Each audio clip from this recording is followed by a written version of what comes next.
করে। তো আসেন আমরা শুরু করি। যে প্রথমেই আমরা আসবো আসলে এই যে আমি বলে দিই আপনাকে এই কোশ্চেনটা, হ্যাঁ। এই যে মোলালিটি, নর্মালিটি বা মূল ভগ্নাংশ, এগুলো সংজ্ঞা দাও। কোনো সময় কোশ্চেনে আসতে পারে এগুলো।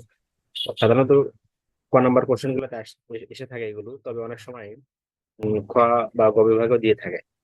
তখন আপনাকে সবগুলোর সংজ্ঞা দিতে হয় এবং কিছু ম্যাথমেটিক্যাল সূত্রগুলো, ম্যাথমেটিক্যাল টার্ম যেগুলো আছে সেগুলো দিতে হয়। আচ্ছা, তাহলে আসলে আমরা একটু আলোচনা করবো।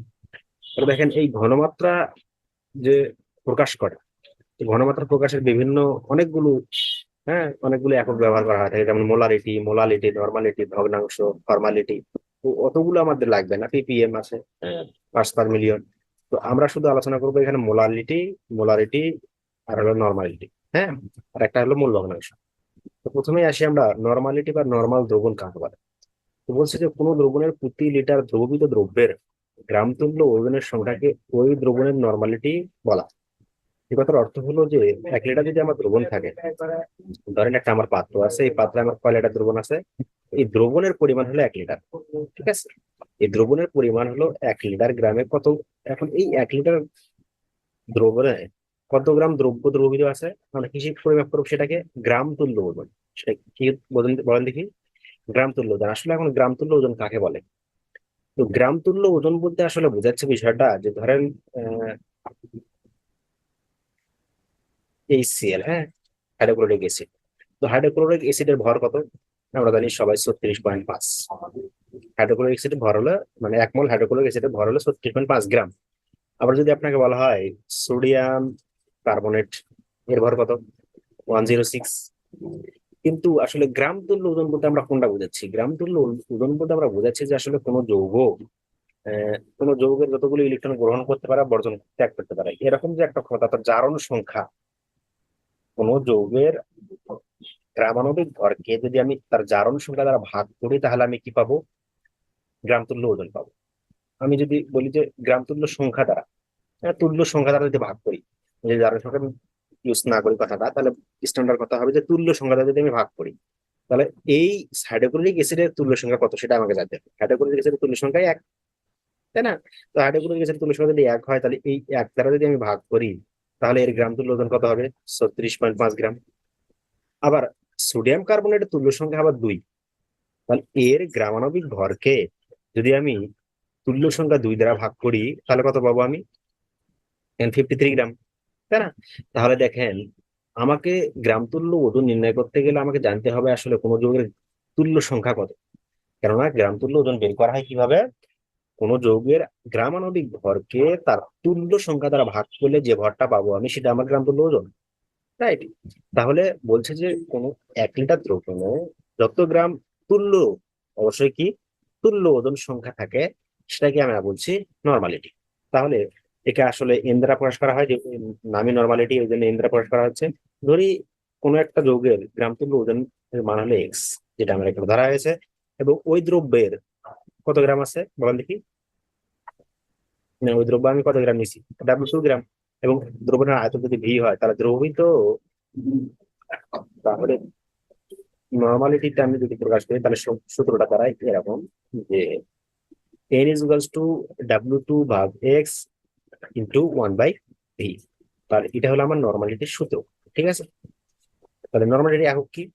নর্মালিটির একক আসলে গ্রাম তুল্য লিটার বা গ্রাম ইকুইভ্যালেন্ট লিটার। এটাকে আমরা ইংরেজিতে বলছি গ্রাম তুল্য লিটার, অর্থাৎ আপনি এটাকে ডেসিমিটার পার কিউ বলে লিখতে পারেন। তো উদাহরণস্বরূপ দেখেন, এখানে উদাহরণ দেখা হয়েছে যে সোডিয়াম কার্বনেটের আণবিক ভর কত? 106। হ্যাঁ, এর গ্রাম তুল্য ওজন 52, কেন 53? কেন হলো 53? বলছিলাম যে এর তুল্য সংখ্যা কত? সোডিয়াম কার্বনেটের তুল্য সংখ্যা আসলে 2, ওই জন্য আমি এর আণবিক ভর 106কে 2 দ্বারা ভাগ করছি, ভাগ করে আসলে 53 পাইছি। আর এই 53 হলো আসলে সোডিয়াম কার্বনেটের তুল্য ওজন। তাহলে 1 লিটার দ্রবণে যদি এই যে তুল্য ওজন অর্থাৎ 53 গ্রাম সোডিয়াম কার্বনেট দ্রবীভূত থাকে, তখন আমি ওই দ্রবণকে বলবো আসলে নর্মাল দ্রবণ, অর্থাৎ এই দ্রবণের নর্মালিটি কত হবে বলেন দেখি? 1। এবং আমি তখন এটাকে বলছি আসলে নর্মাল দ্রবণ। সূত্রটা দেখেন, তাহলে এখানে এই যে এই সূত্রের জন্য W2 কত হবে?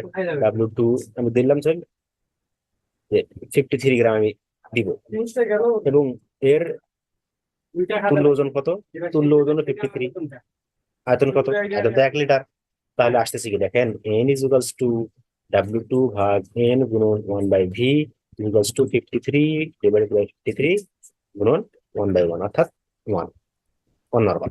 ঠিক আছে, এখন দেখেন নরমালিটির উপর তাপমাত্রার যে একটা প্রভাব আছে কিনা সেটা আমাকে জানতে হবে। দেখেন, তাপীয় পরিবর্তনের সাথে সাথে দ্রবণের আয়তন পরিবর্তন হয় 100%। কেননা তাপ পরিবর্তন হলে আসলে দ্রবণের আয়তন পরিবর্তন হবেই। এখন দ্রবণের নর্মালিটি পরিবর্তন হবে কেন? নর্মালিটি পরিবর্তন হবে কারণ হলো আসলে এই দ্রবণের নর্মালিটি তাপমাত্রার উপর নির্ভরশীল। কারণ দ্রবণের তাপমাত্রা বৃদ্ধির সাথে সাথে দ্রবণের আয়তন বৃদ্ধি পায়। হ্যাঁ, আয়তন বৃদ্ধি পেলে তো নর্মালিটি আর ঠিক থাকবে না। ঠিক থাকবে কি? কারণ আমার দ্রবণ কল্পনা করা লাগবে কয় লিটার? 1 লিটার। 1 লিটার যদি কম হয়ে যায়, হ্যাঁ, আয়তন বৃদ্ধি পেলে 1 লিটার যদি বেশি হয়ে যায়, তাহলে কি আমার নর্মালিটি ঠিক থাকবে? নর্মালিটি ঠিক থাকবে, নর্মালিটি হ্রাস পাবে। ঠিক আছে, এই জন্য আসলে নর্মালিটি তাপমাত্রার উপর নির্ভরশীল। এবং তখন আমাকে হিসাব করার সময় কি করতে হবে? নর্মালিটির ক্ষেত্রে তাপকে আমার স্থির ধরতে হবে। ঠিক আছে, আচ্ছা।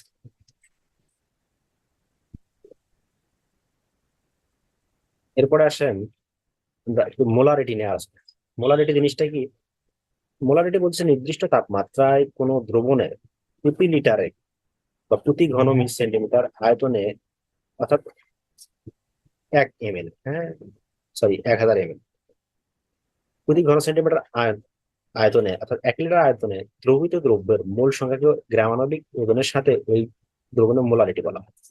তাহলে এখানে আমরা যদি বলছিলাম এর আগে যেটা বললাম যে 1 লিটার দ্রবণে যদি গ্রাম তুল্য ওজন সংখ্যার বিশিষ্ট কোনো দ্রব্য দ্রবীভূত থাকে তখন আমি সেটাকে বলছি নর্মাল দ্রবণ। কিন্তু এখানে মোলারিটির ক্ষেত্রে ওই 1 লিটার দ্রবণ আমার লাগবে, কিন্তু এখানে আমি কি দ্রব্যের পরিমাণ কি নেবো? দ্রব্যের পরিমাণ নেবো আসলে 1 মোল।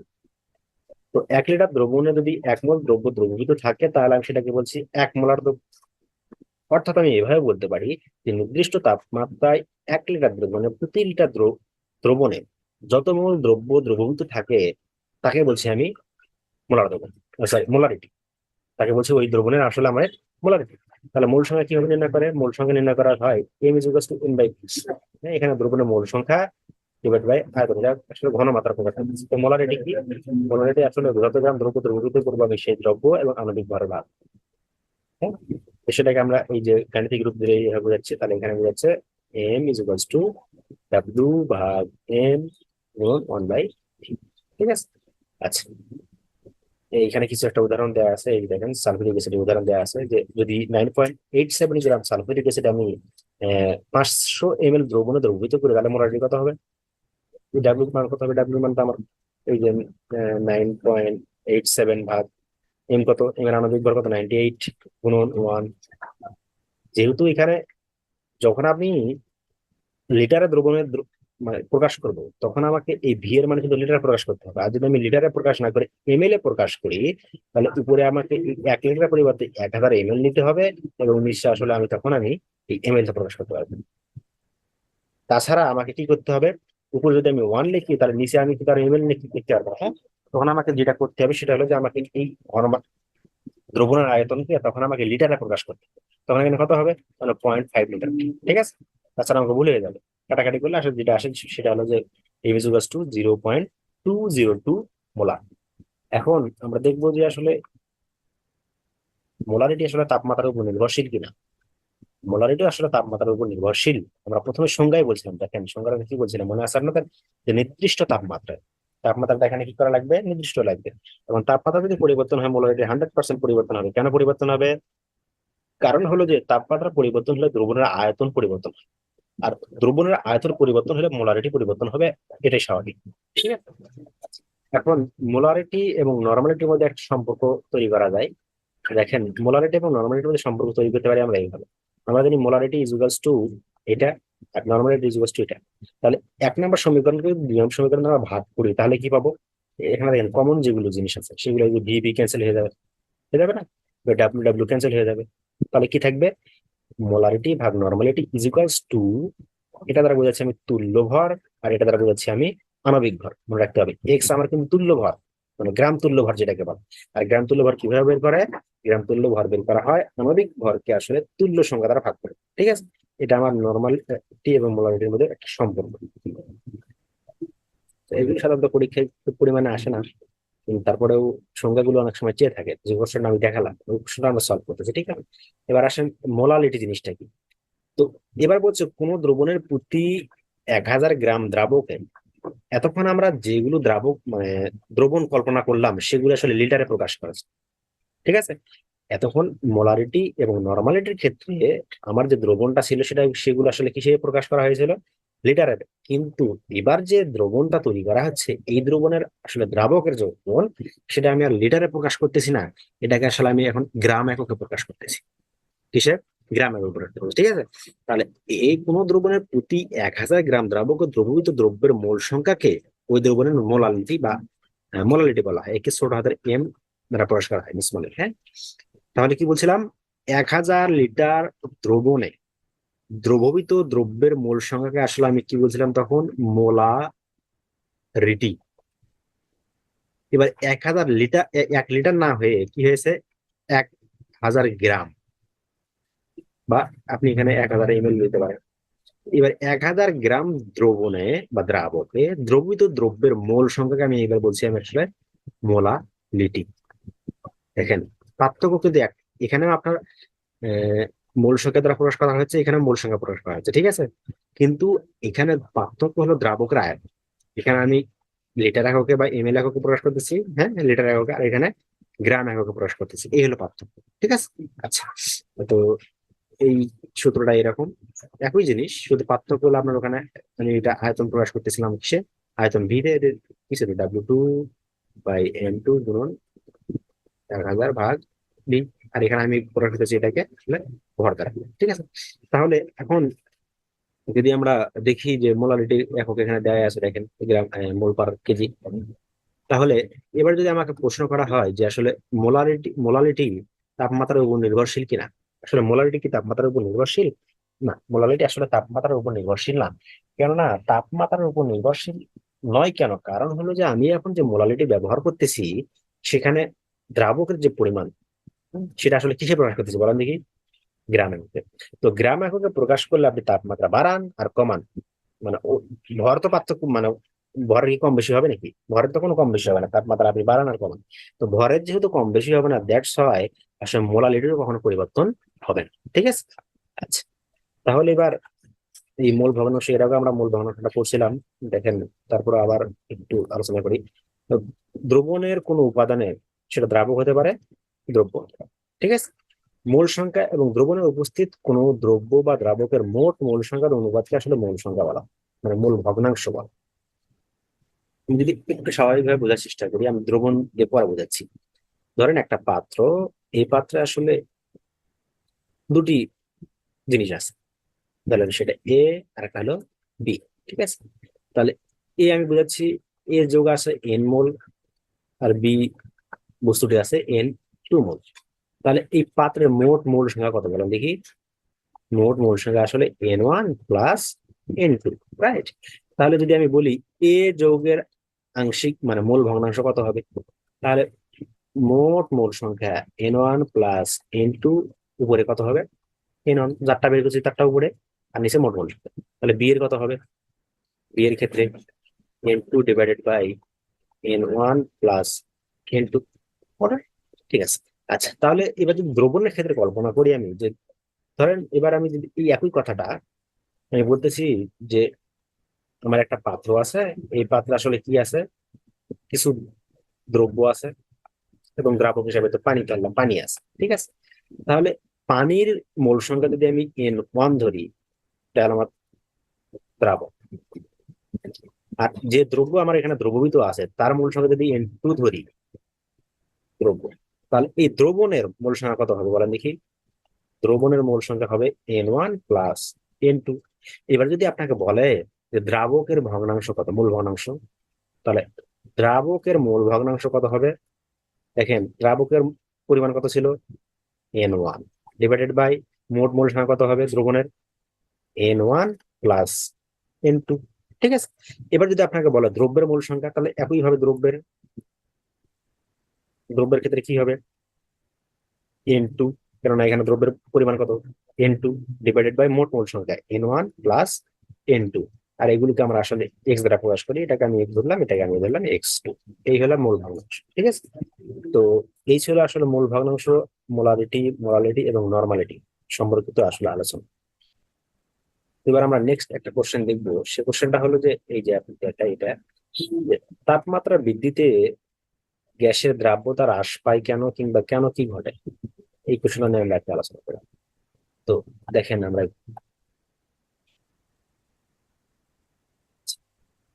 তো দেখেন যে তরল দ্রাবকে কোনো গ্যাসের দ্রবীভবন একটি তাপোৎপাদী বিক্রিয়া। অর্থাৎ যদি একটা পাত্র থাকে, এই পাত্রে আমার কিছু তরল তো অবশ্যই আছে, এই তরলের মধ্যে আমি কিছু গ্যাস আসলে দ্রবীভূত করবো, কিছু গ্যাসকে আমি কি করব, দ্রবীভূত করব। তো এই তরলের মধ্যে গ্যাসের যে দ্রবীভূত প্রক্রিয়া, এই প্রক্রিয়া একটা তাপ উৎপাদী বিক্রিয়া, ঠিক আছে। এই প্রক্রিয়া একটা কি প্রক্রিয়া বলেন দেখি, তাপ উৎপাদী বিক্রিয়া। তাহলে আমি বলতে পারি গ্যাস প্লাস তরল দ্রাবক ইজ ইকুয়ালস টু দ্রবীভূত গ্যাসের সম্পৃক্ত দ্রবণ, এবং ডেল্টা এস এর মান কত হবে, জিরো থেকে বড়, সরি ছোট। তাহলে শূন্য থেকে ছোট হলে আসলে কি হয়, তাপ উৎপাদী বিক্রিয়া। তার মানে এই বিক্রিয়াটা তাপ উৎপন্ন করতেছে, আচ্ছা তাপ উৎপন্ন করুক, ঠিক আছে। এবার এখন দেখেন, এটি একটি উভয়মুখী বিক্রিয়া। সম্মুখ দিকে তরল দ্রাবকের গ্যাস শোষণ করে প্রক্রিয়াটি তাপের উদ্ভব করে, স্বাভাবিক কথা। এবার বিপরীত দিকে তরলে দ্রবীভূত গ্যাস তরল দশা থেকে গ্যাসের দশা রূপান্তরিত, মানে এখান থেকে যদি আমি তরলকে আলাদা করে নিতে চাই তাহলে বিপরীত প্রক্রিয়া ঘটবে না, সরি গ্যাসকে যদি আলাদা করে নিয়ে করতে চাই তাহলে বিপরীত প্রক্রিয়া ঘটবে। তখন কি ঘটবে, তাপ আসলে শোষণ করবে। যখন আমি এখানে গ্যাস দ্রবীভূত করলাম তখন যদি তাপের উৎপন্ন হয়, তাহলে গ্যাস যদি আমি এখান থেকে বের করতে চাই তাহলে কি তাপের শোষণ ঘটবে না, 100% শোষণ করবে। এখন লার সাতেলের নীতি অনুসারে তাপ উৎপাদী বিক্রিয়া যদি আপনি তাপ দেন, তাপ উৎপাদী বিক্রিয়ায় তাপ দিলে বিক্রিয়া আসলে পশ্চাৎ দিকে ঘটে যায়, মনে রাখতে হবে। সাম্যাবস্থা রক্ষার জন্য বিক্রিয়া কোন দিকে ঘটে, পশ্চাৎ দিকে ঘটে। তাপ উৎপাদী বিক্রিয়া, আর আমার তরলে আমি যখন গ্যাস দ্রবীভূত করছি তখন এই বিক্রিয়াটা আসলে একটা তাপ উৎপাদী বিক্রিয়া। এই তাপ উৎপাদী বিক্রিয়া যদি আমি আবার তাপ দেই তাহলে কি বিক্রিয়া সম্মুখ দিকে ঘটবে আসলে।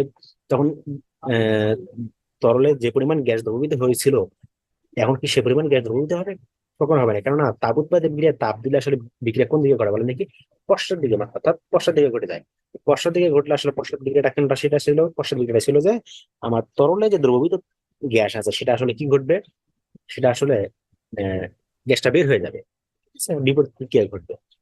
এই জন্য আসলে কোন তরলকে উত্তপ্ত করলে ওই তরলের দ্রবীভূত গ্যাস মুক্ত হয়, কারণ তাপমাত্রা বৃদ্ধিতে তরলে দ্রবীভূত গ্যাসের দ্রাব্যতা কি হয়, হ্রাস পায়। বোঝা গেছে কি, উক্ত গ্যাস তরল থেকে বেরিয়ে আসে, সাধারণ অবস্থায় পানিতে স্বল্প পরিমাণ বায়ু দ্রবীভূত থাকে, পানিতে উত্তপ্ত করলে দ্রবীভূত বায়ুর দ্রাব্যতা হ্রাস পায় এবং বুদবুদ আকারে পানি থেকে বেরিয়ে আসে। এবার বোঝা গেছে বিষয়টা, আশা করি বোঝা গেছে।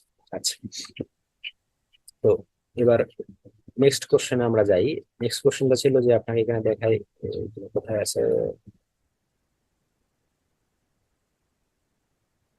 এই যে 4 নাম্বার সূত্রটা,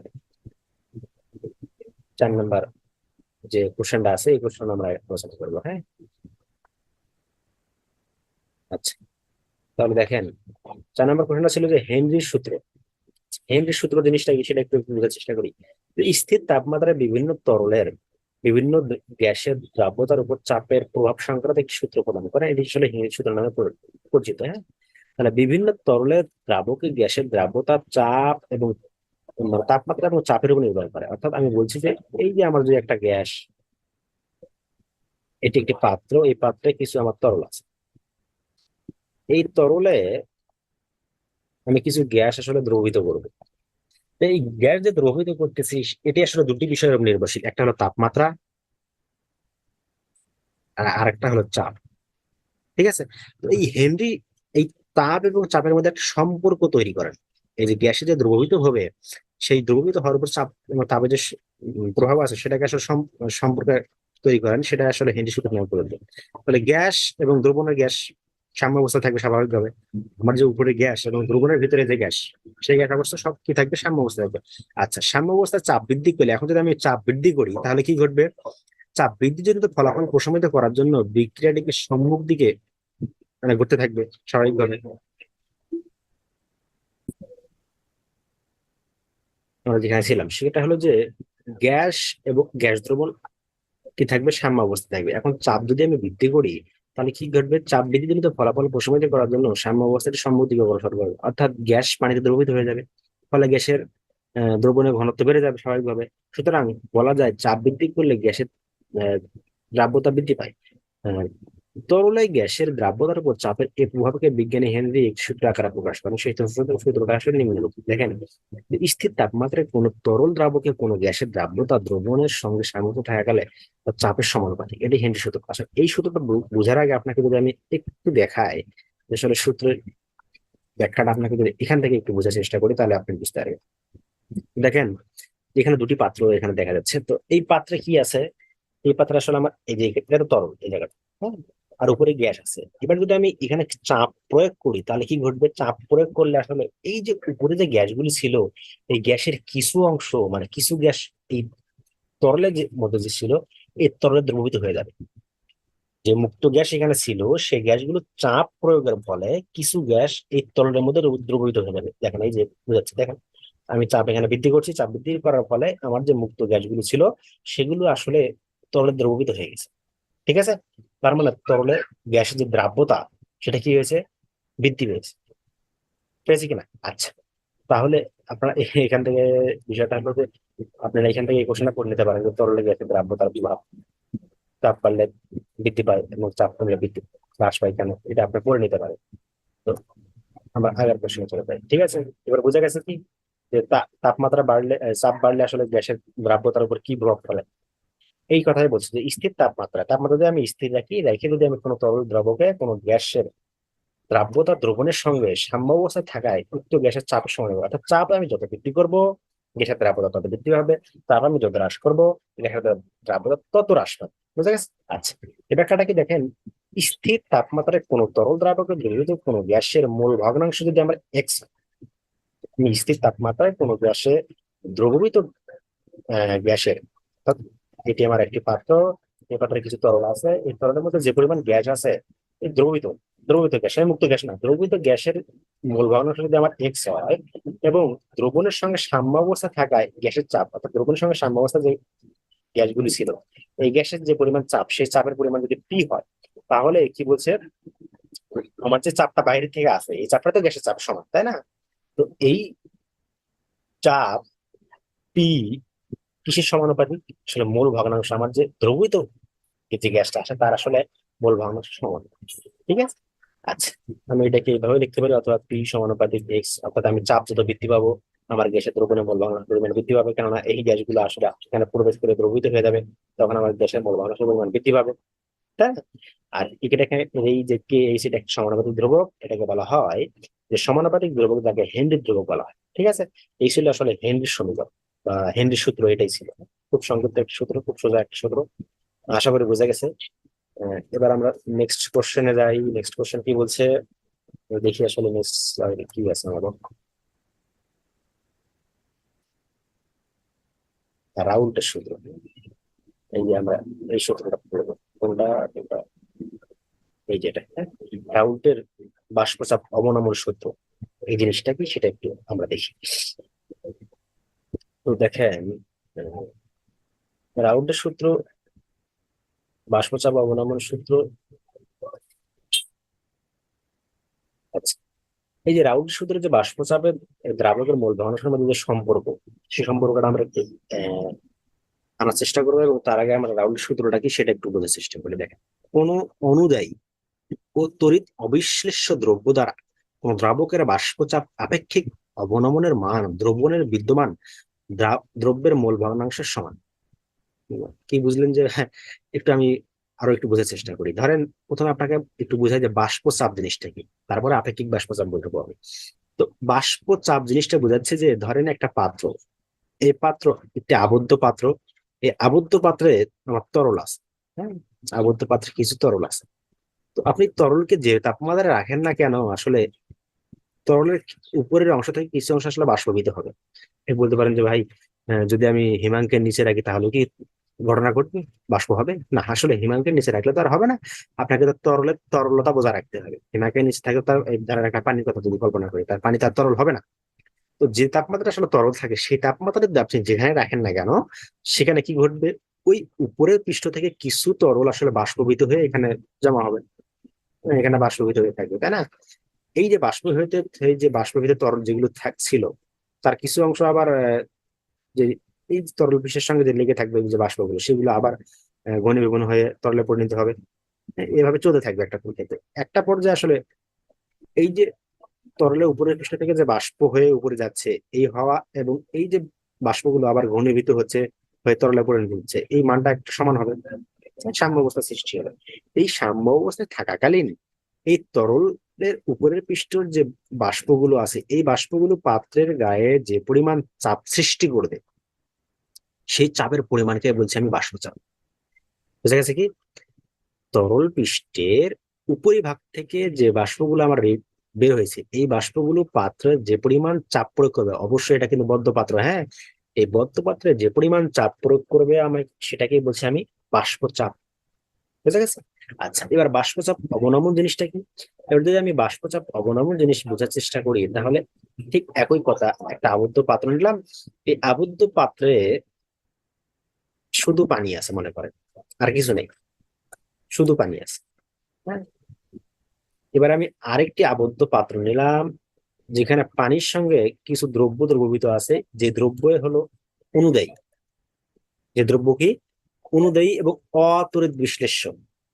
তড়িৎ বিশ্লেষ্য কিন্তু না, যে পাত্রে কিছু, এই পাত্রটা আমার কি বলেন দেখি, বিশুদ্ধ দ্রাবক। এটা হলো বিশুদ্ধ দ্রাবক। আচ্ছা, এখানে কিছু অনুদায়ী দ্রব্য সহ দ্রাবক আছে, ঠিক আছে? তাহলে এই যে বিশুদ্ধ দ্রাবক কর্তৃক যে পরিমাণ চাপ আসলে উপরে সৃষ্টি হবে, অর্থাৎ এখানে যে বাষ্পটা হবে, আর এই যে অনুদায়ী দ্রব্য মিশ্রিত যে দ্রবণ, এই দ্রবণে যে পরিমাণ আমি বাষ্প পাবো, বাষ্পচাপ, বাষ্প পাবো মানে বাষ্পচাপ, সে বাষ্পচাপের মানটা আসলে এখানে কম হবে। আচ্ছা, বিশুদ্ধ দ্রাবকের ক্ষেত্রে বাষ্পচাপের মান আসলে কি হবে, বেশি হবে। তাহলে বিশুদ্ধ দ্রাবকে যদি আমি অনুদায়ী দ্রব্য দ্রবীভূত করি, তাহলে বাষ্পচাপের পরিমাণ কমতেছে। এই যে বাষ্পচাপের পরিমাণ কমতেছে, এই কমাটাকে বলছি আমি বাষ্পচাপ অবনমন। এটাকে কি বলছি আমি, বাষ্পচাপ অবনমন। বোঝা গেছে কি? আমি আবার বলতেছি, দেখেন, বিশুদ্ধ দ্রাবকে যে পরিমাণ বাষ্পচাপ আমার পাওয়ার কথা ছিল, ধরেন সেটা ধরলাম যে P0, হ্যাঁ, বিশুদ্ধ দ্রাবকে যে পরিমাণ বাষ্পচাপ পাইতাম আমি, সেটা হলো P0। এবার বিশুদ্ধ দ্রাবকের মধ্যে যদি আমি অনুদায়ী দ্রব্য, যেগুলো আসলে অনুদায়ী নয়, কিংবা অতড়িৎ বিশ্লেষ্য দ্রব্য দ্রবীভূত করি, তাহলে এখন এই যে এখন যে দ্রবণটা তৈরি হলো, এ দ্রবণে যে পরিমাণ বাষ্পচাপ পাবো, সে বাষ্পচাপের মান আমার হবে পি ধরলাম।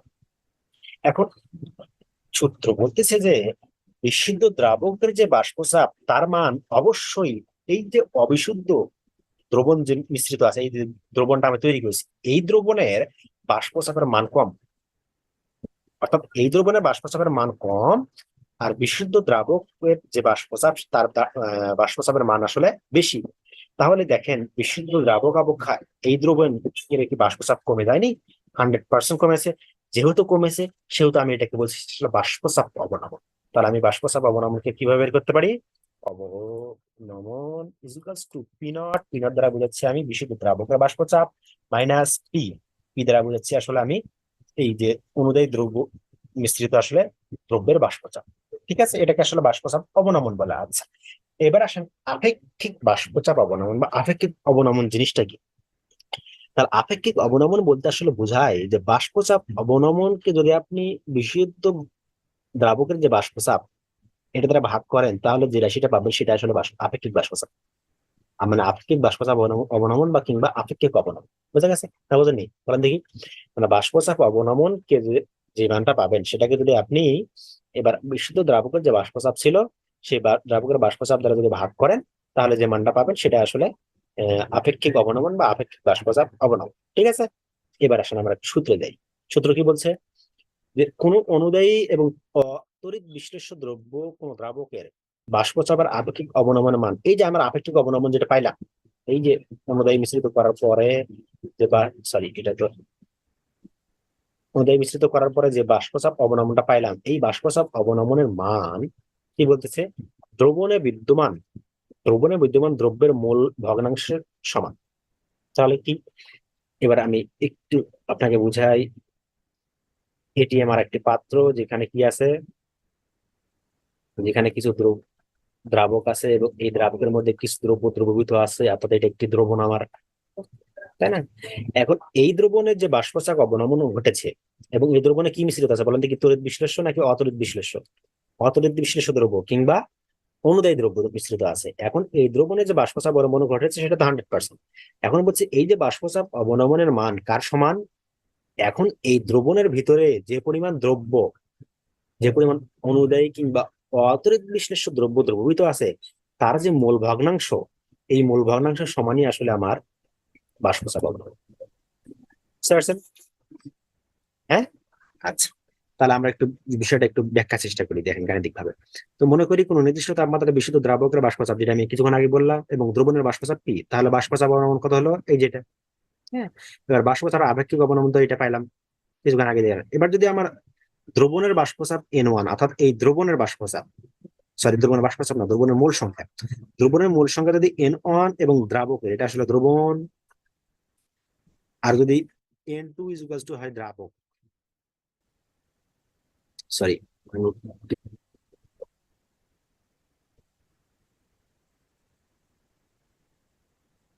আচ্ছা, N1 আসলে দ্রাবক, হ্যাঁ, দ্রাবকের মোল সংখ্যা, এবং আর N2 হলো দ্রব্যের মোল সংখ্যা। তাহলে এই দ্রবণের মোল সংখ্যা কত হবে? N1 যদি দ্রাবকের মোল সংখ্যা হয় এবং N2 যদি দ্রব্যের মোল সংখ্যা হয়, তাহলে N1 প্লাস N2 হবে আসলে দ্রবণের মোল সংখ্যা, রাইট? তাহলে দ্রবণের মোল সংখ্যা যদি এরকম হয়, তাহলে আমার বাষ্পচাপ অবনমন যে ছিল সেটা আসলে কার সঙ্গে রিলেটেড? দ্রব্যের মোল ভগ্নাংশ, দ্রব্যের মোল ভগ্নাংশ। তাহলে দ্রব্যের মোল ভগ্নাংশ কত হবে বলেন দেখি? তাহলে দ্রব্যের কত, দ্রব্যের মোল সংখ্যা N2 ডিভাইডেড বাই দ্রবণের মোট মোল সংখ্যা N1 plus N2 is equals two X2। আমার এটা কি বোঝাচ্ছি? এটা বোঝাচ্ছি আমি দ্রব্যের মোল ভগ্নাংশ। তাহলে আমি কি লিখতে পারি এখানে? P naught minus P divided by P naught is equals to N2 divided by N1 plus N2। এটাকে আমি বুঝেছি দ্রব্যের মোল ভগ্নাংশ। এই যে কথাটা এখানে, এই যে দেখেন এই সূত্রগুলো এখানে দেয়া আছে। আচ্ছা, তাহলে এখান থেকে আমি এই X2 কে আমি কি বলতেছি, এটা আসলে দ্রব্যের মোল ভগ্নাংশ। হুম, তাই এটা যদি আমি ভাগ করি, অর্থাৎ এটাকে যদি আমি বাম পাশের রাশিটাকে ভাঙাই, তাহলে কি দাঁড়ায়? পি নট ভাগ P plus, sorry minus P ভাগ পি নট। তাহলে কি থাকে? এই পাশে তো X2 আছে, তাহলে এখানে কি থাকবে? এখানে পি নট ভাগ করলে 1 আসে, মাইনাস পি ভাগ পি নট। এবার যদি আমি এই পাশের রাশিটাকে এই পাশে নিয়ে আসি, এই পাশের রাশিটাকে এই পাশে নিয়ে আসি, তাহলে কি থাকে? পি ভাগ P naught is equals to 1 minus X2। আর X2 মানে কি? দ্রব্যের মোল সংখ্যা। এবার দেখেন তো, সরি মোল সংখ্যা না, মোল ভগ্নাংশ। তাহলে কোন দ্রবণের মোট মোল সংখ্যা যদি, তো N1 প্লাস N2, এবার মোট মোল ভগ্নাংশ কত হবে? সেটা হবে 1। সেটা হবে কি? 1। এবং এই 1 এর মান আসলে সমস্ত দ্রবণে যতগুলো দ্রব্য থাকবে বা কিংবা যতগুলো পদার্থ থাকবে সমস্তগুলোর মোল ভগ্নাংশের যোগফলের সমান। তাহলে আমি বলতে পারি না, এটা যদি আমার X2 আসলে দ্রব্যের মোল ভগ্নাংশ হয় এবং X1 যদি দ্রাবকের মোল ভগ্নাংশ হয়, তাহলে X1 মানে X1 plus X2 equals to 1 হবে? হবে কিনা? অবশ্যই হবে। কেন? দ্রবণের যে মোল ভগ্নাংশ সেটা মান কত হবে? 1 হবে স্বাভাবিকভাবেই, তাই না? তাহলে আমি যদি এখান থেকে X2 এর মান বের করি, মানে রাশিটাকে এভাবে রাখে দেই যে X1 is equals to 1 minus X2, তাহলে আমি এটাকে যদি রিপ্লেস করে দেই, তাহলে কি থাকে? P is equals two P not into X1। তাহলে আমি এখান থেকে কি বলতে পারি? P মানে আমার কি বলেন দেখি, এটি হলো দ্রব্যের, দ্রাবকের, অর্থাৎ অনুদায়ী দ্রব্য যোগ করার পর যে আমি দ্রাবক পাই তার বাষ্পচাপ, হ্যাঁ, ইজ ইকুয়ালস টু দ্রাবকের বাষ্পচাপ গুণন দ্রাবকের মোল ভগ্নাংশ, গুণন দ্রাবকের মোল ভগ্নাংশ। বোঝা গেছে? এটাই আসলে রাউল্টের সূত্র, এদের মধ্যে যে সম্পর্ক। হ্যাঁ, এই যে দেখেন এখানে কিছু বাংলা কথা লেখা আছে, দেখতে পাচ্ছেন। অর্থাৎ আমি বলতে পারি আসলে দ্রবণের বাষ্পচাপ, আমার যে দ্রবণের বাষ্পচাপ দ্রাবকের মোল ভগ্নাংশের সমানুপাতিক। ঠিক আছে, দ্রাবকের মোল ভগ্নাংশ কি হবে? সমানুপাতিক। ঠিক আছে, আশা করি বোঝা গেছে রাউল্টের সূত্রটা। এবার নেক্সট কোশ্চেন দেখেন, সেটা হলো যে অসমোসিস বা অসমোটিক চাপ জিনিসটা কি। তো এগুলো সাধারণত টিকাতে আসি থাকে, যে অসমোসিস ব্যাখ্যা করো, অসমোসিস কি। তো আমরা ছোটবেলা থেকে আসলে অসমোসিস পড়তেছি। দেখেন অসমোসিস জিনিসটা কি, যে দুটি অসমান গাঢ়ত্ব বিশিষ্ট দ্রবণকে, ধরেন এই যে আমার এই যে একটা পাত্রে আছে, এই পাত্রে আসলে এই পাশে একটা দ্রবণ আছে, এই পাশে আর একটা দ্রবণ আছে, এবং এই দ্রবণের যে গাঢ়ত্ব বা ঘনত্ব দুটি আলাদা। একটার ঘনত্ব বেশি, যেমন এই পাশের যে দ্রবণটা আছে এই ঘনত্ব আসলে বেশি, এবং এই পাশে যে দ্রবণটা আছে এই ঘনত্ব আসলে কম। এখন এই দুই আলাদা ঘনত্ব বিশিষ্ট কোন দ্রবণকে যদি আমি একটি অর্ধবেদ্য পর্দা, হ্যাঁ অর্ধবেদ্য পর্দা দ্বারা যদি আমি আলাদা করে রাখতে পারি, তাহলে কি ঘটবে, নিম্নচাপের মানে নিম্ন ঘনমাত্রার যে দ্রবণ, নিম্ন ঘনমাত্রার দ্রবণ থেকে দ্রাবক আসলে উচ্চ ঘনমাত্রার দ্রবণে চলে যাবে। দেখেন যে নিম্নতর গাঢ়ত্বের দ্রবণ থেকে উচ্চতর গাঢ়ত্বের দিকে দ্রাবক অণু যে স্বতঃস্ফূর্ত প্রবাহ, তাকে আসলে অসমোসিস বা অভিস্রবণ বলে। তাহলে নিম্ন ঘনমাত্রার দ্রবণ থেকে উচ্চ ঘনমাত্রার দ্রবণে যে দ্রাবকের উম কি বলবো প্রবেশ, সেটাকে আমি কি বলছি, অসমোসিস বা অভিস্রবণ প্রক্রিয়া। তো ঘটনা হলো যে আসলে কি শুধুমাত্র নিম্ন গাঢ়ত্বের ঘনমাত্রা থেকে দ্রাবক অণু উচ্চ গাঢ়ত্বের ঘনমাত্রা যায়, আসলে না। নিম্ন গাঢ়ত্ব থেকে উচ্চ গাঢ়ত্ব যায়, এবং উচ্চ গাঢ়ত্ব থেকে আসলে নিম্ন গাঢ়ত্বের দিকে আসে, কিন্তু নিম্ন গাঢ়ত্বের যে ঘনমাত্রা যে দ্রাবক, এটা আসলে এদের হারটা বেশি। ঠিক আছে, এদের হারের পরিমাণ বেশি, এবং এই জন্যই আসলে নিম্ন গাঢ়ত্বের ঘনমাত্রার দ্রবণ এবং উচ্চ গাঢ়ত্বের ঘনমাত্রার দ্রবণ যদি আমি পাশাপাশি সেটাকে একটু অর্ধবেদ্য পদ্মার দ্বারা, তাহলে দেখা যাবে যে এখানকার যে দ্রাবক অণু, সে দ্রাবক অণুগুলো অর্থাৎ পানি বা যে কোনো হতে পারে, সেটি আসলে উচ্চ গাঢ়ত্বের ঘনমাত্রার দিকে চলে গিয়ে এর আয়তন আসলে বৃদ্ধি করে দিবে। ঠিক আছে, এটাকে আসলে অসমোসিস বলছে। তো এবার যদি আমি বলি অসমোটিক চাপ জিনিসটা কি, তো অসমোটিক চাপ জিনিসটা বোঝাচ্ছে যে যদি আমি এবার এই যে দেখেন আমরা ইউ আকৃতির একটা পাত্র নিয়েছি, এই পাত্রে কি আছে, দুই ধরনের দ্রবণ নেওয়া হয়েছে। এই পাশে যে যেটা ছিল বিশুদ্ধ দ্রাবক, এখানে কোনো দ্রব্য দ্রবীভূত নাই, এটা আমার অর্ধবেদ্য পদ্মা আর এটা আমার দ্রবণ। তাহলে স্বাভাবিকভাবেই এর তো ঘনমাত্রা নাই, কম, এবং এটা একটু উচ্চ ঘনমাত্রা। তাহলে এই উচ্চ ঘনমাত্রা এবং নিম্ন ঘনমাত্রার দুটি দ্রবণকে আমি যদি এবার অর্ধবেদ্য পদার্থ দ্বারা যেহেতু আহ রেখেছি, তাহলে কি ঘটবে, এই পাশে যে দ্রাবক অণু সেটা এই পাশে চলে আসবে স্বাভাবিকভাবে, আচ্ছা চলে আসবে। কিন্তু যদি আমি এবার কি করি, এই যে বি নামক যে এটা আছে, এবারে এই বিষয়টা যদি আমি চাপ প্রয়োগ করি, তাহলে চাপ প্রয়োগ করলে কি ঘটবে, যদি আমি চাপ প্রয়োগ করি তাহলে একসময় দেখা যাবে যে যে দ্রাবক কোনো এই পাশে আসার কথা ছিল, দ্রাবক কোনো এই পাশে আসার কথা ছিল, সেটি আর আসবে না, সেটি আর কি করবে না, আসবে না। তাহলে আমি বলতে পারি আসলে একটা চাপে এমন একটা চাপ আছে যে চাপ দিলে আসলে এই যে অসমোসিস প্রক্রিয়া, অভিস্রবণ যে প্রক্রিয়াটা, দ্রাবক কোনো যে এই পাশে আসতেছে এই প্রক্রিয়াটা আসলে বন্ধ হয়ে যাবে। বন্ধ হবে কিনা, আসলে যে চাপে এই প্রক্রিয়াটা আসলে অভিস্রবণ প্রক্রিয়া বন্ধ হয়ে যায় সম্পূর্ণরূপে, তাকে আমি বলছি আসলে অসমোটিক চাপ। তাকে আমি কি বলছি, অসমোটিক চাপ। এই দেখেন এই ব্যাখ্যাটা, এই সংজ্ঞাটা এখানে দেওয়া আছে যে কোন দ্রবণ এবং তার বিশুদ্ধ দ্রাবকের একটি অর্ধবেদ্য পর্দা বা ঝিল্লি দ্বারা পৃথক রেখে দ্রবণের উপর যে সর্বনিম্ন চাপ প্রয়োগ করলে অভিস্রবণ প্রক্রিয়া সম্পূর্ণভাবে বন্ধ হয়ে যায়, তখন তাকে আসলে কি বলে, অভিস্রবণ চাপ বা অসমোটিক চাপ বলা হয়। ঠিক আছে, অভিস্রবণ চাপকে আসলে পাই দ্বারা প্রকাশ করা হয়ে থাকে। আমরা এই সূত্রে আমরা বলতে পারি pi V is equals to n R T. এটি আসলে অভিস্রবণ চাপের সূত্র। আমরা আসলে কিছুক্ষণ পর যখন অঙ্ক ম্যাথ দেখবো কিছু, তখন আমরা আসলে বুঝতে পারবো। ঠিক আছে, আশা করি বুঝে গেছে। তাহলে এবার আরেকটি কোশ্চেন আমরা দেখি, সেটি হলো যে এই যে কলিগেটিভ ধর্ম, কলিগেটিভ ধর্ম বলতে কি বোঝায় এবং এদের নামকরণ এরকম কারণ। আচ্ছা, কলিগেটিভ ধর্ম নিয়ে আমরা একটু আলোচনা করি, আসেন। তাহলে দেখেন যে অনুদায়ী এবং অতড়িৎ বিশ্লেষ্য দ্রব্যের লঘু দ্রবণের ক্ষেত্রে কলিগেটিভ ধর্মের সূত্র প্রযোজ্য হয়। কলিগেটিভ ধর্ম জিনিসটা কি সেটা আমি একটু পরে বলছি। মনে রাখেন যে অনুদায়ী এবং অতড়িৎ বিশ্লেষ্য দ্রবণের ক্ষেত্রে, লঘু দ্রবণের ক্ষেত্রে কলিগেটিভ ধর্মের সূত্রগুলো আসলে প্রযোজ্য হচ্ছে। অর্থাৎ ভ্যান হপের এবং রাউল সূত্রগুলো গাণিতিক রূপ থেকে যে প্রাপ্ত মান এবং তাত্ত্বিক মান যথেষ্ট সাদৃশ্য আছে। আচ্ছা, আমি কিছুদিন আগে যে রাউল সূত্র দেখলাম, রাউল সূত্র কি ছিল, রাউলের সূত্র ছিল যে আমাদের আহ বাষ্পচাপ যে অবনমনটা ছিল, এই যে বাষ্পচাপ অবনমন কি ঘটবে, মূল ভগ্নাংশের সমান হবে, তাই না? তো এই মূল ভগ্নাংশ, এই যে সূত্রগুলো, এগুলো আসলে কোয়ালিটেটিভ ধর্ম বোঝাচ্ছে, ঠিক আছে? তো এই কোয়ালিটেটিভ ধর্মের যে মানটা বা ভাস্কর্য সূত্রের যে রাউটে যে আমি সূত্রটা পড়লাম, এই মানগুলো আসলে কখন খাটে বলেন দেখি? এই মানগুলো তখনই খাটবে যখন আসলে তাত্ত্বিক মান এবং আমার হিসাবকৃত মান, মানে যে মান পাওয়ার কথা ছিল আমি এবং হিসাব করে যে মান পাবো সেটা আসলে প্রায় সমান। সেটা কোন ক্ষেত্রে?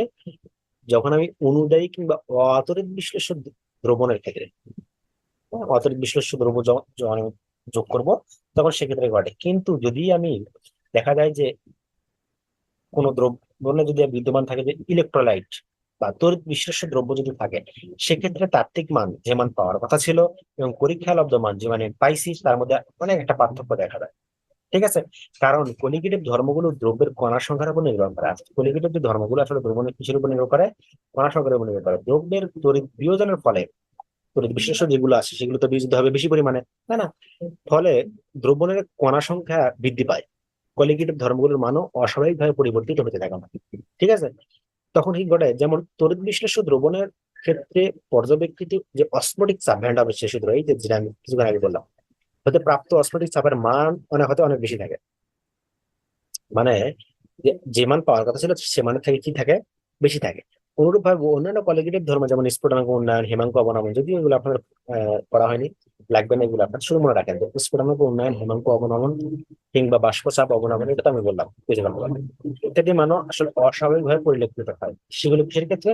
যদি আমার কোনো দ্রবণে বা কোনো দ্রাবকে কোন ধরনের দ্রব্য দ্রবীভূত থাকে, যদি তড়িৎ বিশ্লেষ্য দ্রব্য দ্রবীভূত থাকে। আর যদি অনুদায়ী কিংবা অতরিত বিশ্লেষ্য দ্রব্য দ্রবীভূত থাকে তাহলে তো কোনো সম্পর্ক নেই, তাহলে যে মান পাওয়ার কথা ছিল সে মানে আমি পাবো, তাই না? এবার এই যে ভ্যান ডপ আসলে এই তথ্য ব্যাখ্যা করতে পারেনি স্বাভাবিকভাবেই, তখন আমরা এই সূত্রটাকে আর আসলে আরেকটি তথ্য বা গণিত করার পর সেটা কি, যে পরীক্ষালব্ধ যে তাত্ত্বিক মান সাথে সম্পর্কযুক্ত মানের জন্য তাত্ত্বিক মানের একটি গণিত কারণ করে, অর্থাৎ যে অবজারভেশন যেটা আমার পাওয়ার, অবজারভেশন মান এবং থিওরিটিক্যালি যেটা তথ্য মান যেটা পাওয়ার কথা ছিল সেটা এটা, তার সঙ্গে যদি আমি আই মান একটা নির্দিষ্ট একটা গণিত যদি আমি গুণ করি তাহলে অবজারভেশন যে মান আমি পাইছি সেটা গণিত গুণ করলে আসলে সে মান পাবো। এটাকে বলছে ভ্যান অফ ফ্যাক্টর, ঠিক আছে? যেমন কিছু উদাহরণ আমি যদি দেখি, যে যেমন ধরেন যে এই সেল যেটা আছে, যেমন হাইড্রোক্লোরিক সোডিয়াম ক্লোরাইডের ক্ষেত্রে আই এর মান 2 অপেক্ষা কম এবং সোডিয়াম সালফেটের ক্ষেত্রে আই এর মান 3 অপেক্ষা কম। সুতরাং তড়িৎ বিশ্লেষক পদার্থের ক্ষেত্রে কলিগেটের ধর্মের তাত্ত্বিক মানের সাথে মিল দেখা যায় না। যেমন এই যে 3 দ্বারা যদি আমি এটাকে গুণ করি তখন যে মানটা আমি পাবো, 2 দ্বারা গুণ করলে কি আমি মান পাবো আসলে তাত্ত্বিক মান যেটা আমার ছিল তার সঙ্গে আসলে অবজারভেশন মান যেটা আমি পাইছি, হ্যাঁ, সে মানটা আসলে অনেক পার্থক্য দেখা যায়। তো এই বিষয়টা বোঝাচ্ছে যে ভ্যান ডবের যে কলিগেটিভ ধর্ম সেটা আসলে ইলেকট্রোলাইট পদার্থ বা তড়িৎ বিশেষ পদার্থের ক্ষেত্রে প্রভাব পড়ে কিরকম, যে তড়িৎ বিশেষ পদার্থের ক্ষেত্রে আসলে এই মানগুলো আসলে পরিবর্তিত হয়ে থাকে, তাত্ত্বিক মান এবং অবজারভেশন মান আসলে সমান হয়ে থাকে না। হ্যাঁ, ঠিক আছে। তাহলে এই ছিল আসলে আমাদের কিছু তত্ত্বীয় কোশ্চেন। আর এখানে আরেকটি কোশ্চেন আছে যে আদর্শ দ্রবণ এবং অনাদর্শ দ্রবণের মধ্যে আলোচনা। আহ, আশা করি এগুলো আপনারা পড়লে পারবেন, এগুলো আসলে বোঝার তেমন কিছু নাই, এগুলো পড়ে নেন। তো আমি এরপর কিছু ম্যাথ আছে 3টি, আমি এই ম্যাথ গুলো একটু আপনাদেরকে দেখানোর চেষ্টা করি, তারপরে আমাদের অভ্যাস শেষ হয়ে যাবে। দেখেন এখানে কোশ্চেনটা কি আছে, যে 10% সোডিয়াম কার্বনেট দ্রবণের মোলার ঘনমাত্রা নির্ণয় করো। খুব সহজ একটা কোশ্চেন, ফানি কোশ্চেন। দেখেন যে 10% সোডিয়াম কার্বনেট দ্রবণের অর্থ কি? 10% সোডিয়াম কার্বনেট দ্রবণের অর্থ হলো যে 100 ml, যখনই পার্সেন্ট থাকবে তখনই মনে রাখবেন যে আসলে ঘটনাটা ঘটতেছে আসলে 100 ml এর মধ্যে। 100 ml দ্রবণে 10 গ্রাম দ্রব্য দ্রবীভূত আছে, 10 গ্রাম দ্রব্য আসলে দ্রবীভূত আছে। তাহলে যদি আমি বলতাম যে এখানে 25% সোডিয়াম কার্বনেট, তাহলে কি হতো? তাহলে দ্রবণের আয়তন হতো 100 ml এবং দ্রব্যের পরিমাণ হতো 25 গ্রাম। বুঝা গেছে? একই কথা। তাহলে আয়তন কত? আয়তন তো ভি, 100 ml। দ্রব্যের পরিমাণ কত? ডাব্লিউ ইকুয়াল টু 10 গ্রাম। এবং সোডিয়াম কার্বনের আণবিক ভর কত? 106। তাহলে ঘনমাত্রা এস, মোলার ঘনমাত্রা যেহেতু বলছে আমাকে, তাহলে আমরা কি জানি এস ইকুয়াল টু 1000 গুণন ডাব্লিউ এম ভি। এভাবে আমরা ক্যালকুলেশন করলে আসলে পাবো আমাদের। ঠিক আছে? এই ধরনের অনেক সময় কোশ্চেন গুলো এসে থাকে। নেক্সট কোশ্চেন দেখেন, এটি অনেক গুরুত্বপূর্ণ একটা কোশ্চেন। আচ্ছা, তাহলে এখানে কোশ্চেনটা কি বলছে যে 30 ডিগ্রি সেন্টিগ্রেড তাপমাত্রায় 10% ফ্রুক্টোজের অসমোটিক চাপ নির্ণয় করো। মানে ফ্রুক্টোজের যে অসমোটিক চাপ হবে তা আগে নির্ণয় করো। দেখেন আমরা সূত্র যাওয়ার আগে আমরা এখানে কিছু সূত্রটা আগে দেখার চেষ্টা করি। দেখেন অসমোটিক চাপের সূত্রটা কি ছিল, আমি কিছুক্ষণ আগে আপনাদের যেটা দেখালাম সেটা হলো পাই D equals to M R টি। এই এন মানে হলো মূল সংখ্যা, এই মূল সংখ্যা আমি কি লিখতে পারি ডাব্লিউ বাই এম, এটা তো মূল সংখ্যা না, সেটাই আমরা এখানে দেখা ভেঙে দেখাই, ঠিক আছে। আর এছাড়া আর কিছু না। তাহলে এখন দেখেন তাপমাত্রা কত দেওয়া আছে, 30 ডিগ্রি সেন্টিগ্রেড তাপমাত্রা। তো 30 ডিগ্রি সেন্টিগ্রেড থেকে আমি ক্যালভিনে প্রকাশ করলাম এটা স্বাভাবিকভাবে। এবং 10% মানে কি, কিছুক্ষণ আগে বললাম আয়তন হবে কত, 100 ml। হ্যাঁ, আয়তন আমার 100 ml। আমি এটাকে কিসে প্রকাশ করলাম, আমি এটাকে লিটারে প্রকাশ করলাম, ঠিক আছে। এবং 10% মানে কি, 10 গ্রাম। তাহলে ফ্রুক্টোজের কত গ্রাম নিছি, আমি 10 গ্রাম নিছি। এবং ফ্রুক্টোজের আণবিক ভর কত, 180। ফ্রুক্টোজের সংকেত কি বলেন দেখি, C6H12O6, ঠিক আছে। এবং আর এর মান কত, 0.082 litre atmosphere per kelvin per mole. তাহলে অসমোটিক চাপ এই মানগুলো আমি যদি এখানে বসাই তাহলে যে দেখেন খুব সিম্পল হিসাব, হ্যাঁ। ডাব্লিউ মানে এখানে বসালাম, বি এর মানে এখানে বসাইছি, এম এর মানে এখানে বসাইছি, আর এর মানে এখানে বসাইছি, অর্থাৎ বিটা এখানে এই পাশ থেকে এখানে চলে আসছে।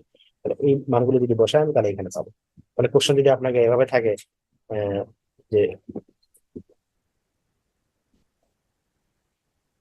এখানে যদি আপনাকে বলে 27 ডিগ্রি সেন্টিগ্রেড তাপমাত্রায় 5% ফ্রুক্টোজের অস্ফটিক চাপ কত, তাহলে নির্ণয় করা যাবে না? অবশ্যই যাবে, হ্যাঁ। সেম একই জিনিস, শুধু আপনাকে মানগুলো পরিবর্তন করতে হবে। আচ্ছা, তো এবার আরেকটি কোশ্চেন দেখেন যে বলছে ইউরিয়া এবং গ্লুকোজের 1% দ্রবণের মধ্যে অস্ফটিক চাপের তুলনা করো। আমার একটা দ্রবণ দেওয়া আছে, এই দ্রবণে কি কি আছে, এখানে ইউরিয়া আছে এবং গ্লুকোজ আছে। এবং বলছে এই যে গ্লুকোজ এবং ইউরিয়া আছে এদের 1% দ্রবণ আছে, কয় পার্সেন্ট, 1%। এবং এদের মধ্যে যে অস্ফটিক চাপ আছে সেই চাপের মধ্যে কি করতে বলছে, আমাকে তুলনা করতে বলছে। তাহলে 1% মানে আয়তন কত হবে, 100 গ্রাম, সরি 100 ml। তাহলে ইউরিয়া আণবিক ওজন কত, আণবিক ওজন বলতে আণবিক ভর আপনি দিতে পারেন, এটা আণবিক ভর কত, 60, তাই না। ইউরিয়ার সংকেত তো এই যে এটা, এবং গ্লুকোজের সংকেত এটা, এবং আর আণবিক ভর হলো এটা। তাহলে আর এর মান তো নির্দিষ্ট, এটা তো জানি। তো তাপমাত্রায় যেহেতু এখানে বলা নেই, অর্থাৎ তাপমাত্রা নির্দিষ্ট। হম তাহলে ইউরিয়ার যে অসমোটিক চাপ সেটাকে যদি আমি ধরি, এটা আসলে ধরি, হ্যাঁ, ধরি ইউরিয়ার অসমোটিক চাপ পাই 1 এবং গ্লুকোজের অসমোটিক চাপ পাই 2। তাহলে এবার ইউরিয়ার অসমোটিক চাপ যদি আমি সূত্র আকারে, সরি, ইউরিয়ার অসমোটিক চাপ যদি সূত্র আকারে প্রকাশ করে চলে গেছে, ইউরিয়ার অসমোটিক চাপ যদি সূত্র আকারে প্রকাশ করি তাহলে কি দাঁড়ায়, ভি মানে পাই 1 V equals to W M1। W নির্দিষ্ট, কেননা 1% দ্রবণ, তার মানে ইউরিয়ারও যে পরিমাণ আছে এবং গ্লুকোজেরও ঠিক সে পরিমাণে আছে। তারপরে আর টি, আর কেন, আরো তো নির্দিষ্ট তাপমাত্রা নির্দিষ্ট। ঠিক একই ভাবে আমি এটা কি পেলাম, গ্লুকোজের পাইলাম। তাহলে 1 নম্বর সমীকরণ 2 নম্বর সমীকরণ আমরা ভাগ করে তাহলে কমন বিষয়গুলো কাটাকাটি হয়ে যায়। এটা আমি উল্টে উল্টে কিছু দেখেন, এখান থেকে এখানে ক্যান্সেল হয়ে যায়। ক্যান্সেল হয়ে গেলে কি থাকে, শুধু এম ভাগ M2, তাহলে 60 ভাগ 180 ভাগ 60। তাহলে এখানে কি থাকে, সিম্পল ক্যালকুলেশন, এখানে যেটা থাকে সেটা হলো যে পাই 1 বাই পাই 2 3/1। আমি এটাকে যদি অনুপাত আকারে প্রকাশ করি তাহলে পাই 1 অনুপাত পাই 2 3:1। হ্যাঁ, এটাই আছে। আশা করি বুঝে গেছেন। তো এই ছিল আমাদের আজকের ক্লাস। আশা করি বুঝতে পারছেন। যদি কোনো সমস্যা থাকে তারপরে আমাদের অবশ্যই জানাবেন, আমরা সেগুলো সমস্যা সমাধান করার চেষ্টা করবো। তো অনেক গুরুত্বপূর্ণ একটা অধ্যায়, এটাতে প্রশ্ন এসে থাকে, আপনার প্রশ্নগুলো পড়ার